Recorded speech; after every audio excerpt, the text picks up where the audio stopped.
नमस्कार। किस्से कहानियां में एक बार फिर आपका स्वागत है।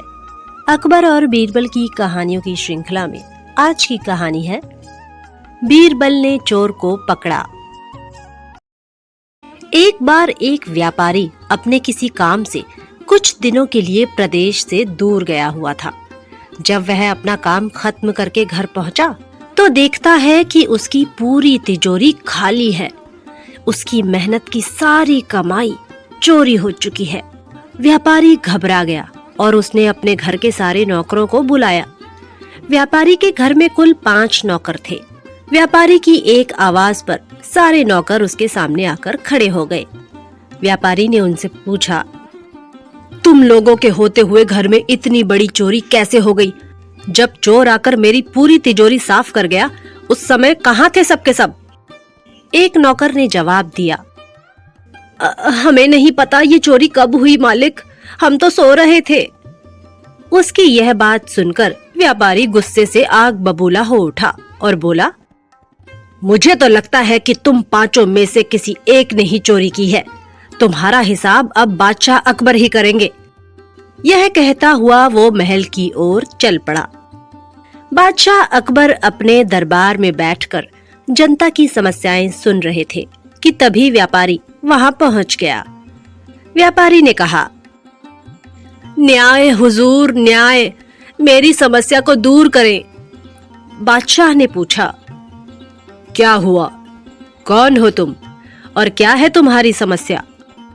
व्यापारी बोला, मैं आप ही के राज्य में रहने वाला एक व्यापारी हूँ महाराज। एक जरूरी काम से कुछ दिनों के लिए प्रदेश से बाहर गया था। जब वापस आया तो मेरी सारी तिजोरी लुट चुकी थी। मैं बर्बाद हो गया हुजूर, मेरी मदद करें। यह सुनकर बादशाह ने व्यापारी से कुछ सवाल पूछे, जैसे कितना सामान चोरी हुआ, क्या उसे किसी पर शक है आदि। सवालों के जवाब मिलने के बाद अकबर ने व्यापारी का मामला बीरबल को सौंप दिया और कहा कि असली चोर को पकड़ने में बीरबल उसकी मदद करेंगे। अगले दिन बीरबल व्यापारी के घर पहुंचे। उन्होंने सभी नौकरों को बुलाया और उनसे पूछा कि चोरी की रात वो सभी कहाँ थे। सभी ने कहा कि वो व्यापारी के घर में ही रहते हैं और उस रात भी व्यापारी के घर में ही सो रहे थे। बीरबल ने उनकी बात मान ली और कहा, आप सभी को परेशान होने की जरूरत नहीं है। मेरे हाथ में ये 5 जादुई लकड़ियां हैं। मैं आप सभी को एक एक लकड़ी दूंगा। जो भी चोर होगा उसकी लकड़ी आज रात 2 इंच लंबी हो जाएगी और चोर पकड़ा जाएगा। हम सभी कल यहीं मिलेंगे।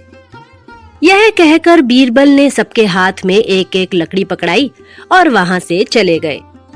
दिन ढल गया। अगले दिन बीरबल फिर से व्यापारी के घर पहुंचे और उन्होंने सभी नौकरों को अपनी अपनी लकड़ी के साथ बुलाया। जब बीरबल ने सबकी लकड़ी देखी तो उन्होंने देखा कि एक नौकर की लकड़ी 2 इंच छोटी है।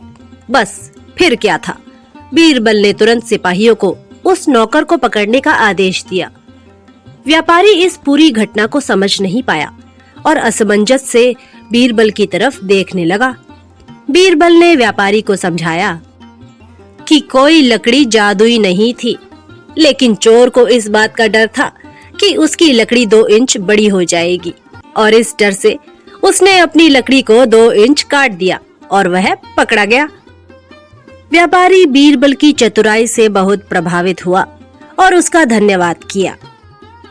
दोस्तों, इस कहानी से हमें सीख मिलती है कि गलत काम चाहे जितना भी चतुराई से किया जाए, लेकिन वो सभी की नजरों में आ जाता है और उसका अंजाम हमेशा बुरा ही होता है।